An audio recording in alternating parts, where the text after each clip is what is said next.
Alright, this one's a doozy. This is 27.65. Thanks, Tom, for asking about this one.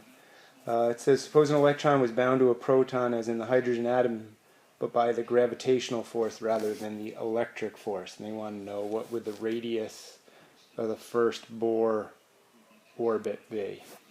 So again, for those of you that look in the book, if you go to page 790, it sort of explains where the Bohr radius comes from in terms of setting the centripetal force equal to the electrostatic force, meaning K, Q1, Q2 over R squared. But in this problem, they're saying, never mind that. Let's set Fc equal to Fg, which is equal to big G M1 M2 over R squared. Or in this case, M1 and M2 are just the electron and the proton. Okay, so let me clear these.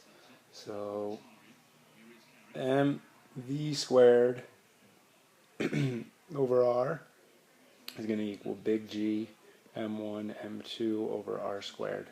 Let's say M1 is the proton and M2 is the electron. That would mean this is the electron over here, so they would cancel. So you're looking for what the value of this R is here. So one of those R's goes and one of those R's goes. So we can say that R is equal to big G MP over V squared. And what would V be equal to? Let me freeze this for a second. Alright, V comes from, I believe it's on the previous page, it's equation 27-11 maybe, comes from the angular momentum. So V is equal to NH over 2 pi M times Rn. Again, this Rn is going to be the same as this R. So we're going to substitute for V because we don't want that in there. And I believe you get big G, mass of the proton, divided by n squared h squared over, I'll bring the, excuse me, not over, but bring it to the top, 4 pi squared, I'm running out of room, m squared, and there's also an Rn squared.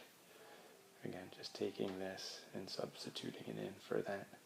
So I think you have everything you need to solve this. Let's see. We can get rid of one R here and the squared there. N is just going to be 1 because it's the first Bohr radius. So let me see if I can, I don't want to erase. So Rn, this Rn is going to equal h squared divided by G MP 4 pi squared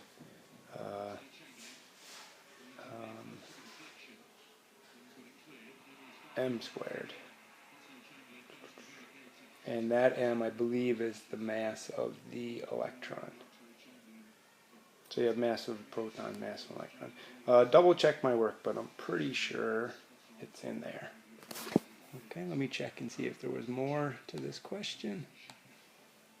What would the energy be? Again, you can use the same energy, negative 13.6 divided by n squared. I believe n is a really, really big number, so your energy is going to be very, very small. Good luck. Let me know if you need any more help.